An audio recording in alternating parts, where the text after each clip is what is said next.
Lies Loufoque, vous êtes membre du Conseil national de protection de l'enfance. Pour les enfants et adolescents oubliés dans le confinement, c'est la quatrième semaine de silence pour ces enfants-là. Il était important de lancer cette campagne.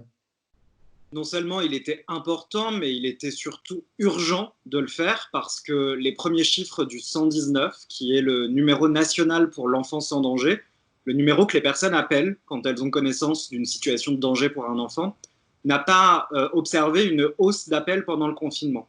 Alors qu'on sait que le confinement va générer davantage de violence qu'en temps normal, puisque les parents n'étant pas habitués à avoir leurs enfants 24 heures sur 24 et 7 jours sur 7, n'étant pas habitués à faire l'école, n'étant pas habitués à rester enfermés chez eux, cela va créer de la tension qui peut générer de la violence. Donc on a un vrai risque d'augmentation des violences commises à l'encontre des enfants et on a un vrai risque sur les carences de notre système dans le repérage de ces violences et le signalement de ces violences.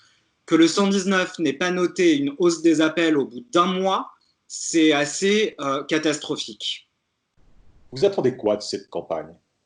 Il faut absolument, et le message qu'on doit faire passer, c'est celui-ci, c'est il faut dire aux enfants qu'ils ont des droits, il faut dire aux enfants qu'ils sont victimes de violences, que ce qu'ils vivent, quand bien même c'est sous leur toit avec leurs parents, n'est pas normal, qu'il y a des solutions, des adultes qui sont là aussi pour les aider et pour les protéger, et surtout alerter les voisins, alerter la société dans son ensemble, puisque seulement un Français sur quatre a connaissance du 119 et appelle le 119. C'est bien insuffisant par rapport au nombre d'enfants victimes de violences. Je rappelle quand même que c'est 200 enfants par jour qui franchissent la porte d'un commissariat ou d'une gendarmerie pour des faits de violence.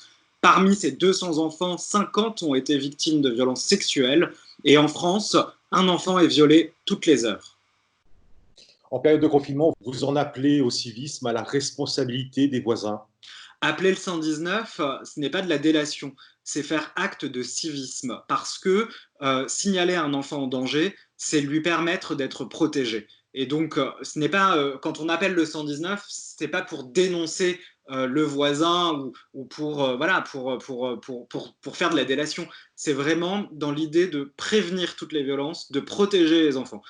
C'est pas parce qu'on appelle le 119 que l'enfant est systématiquement placé. Il y a le temps de l'enquête, la justice aussi se prononcera après, plus tard, etc. Donc c'est vraiment la première pierre, c'est le premier acte finalement qui déclenche tout le processus de protection de l'enfance ensuite. Vous craignez le pire pour ces enfants pendant cette période de confinement.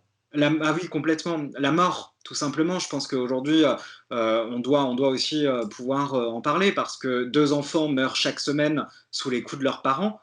Donc ça a ce type de conséquences-là que de ne pas appeler le 119 quand on a connaissance d'une situation de violence. Ne pas agir peut conduire à la mort.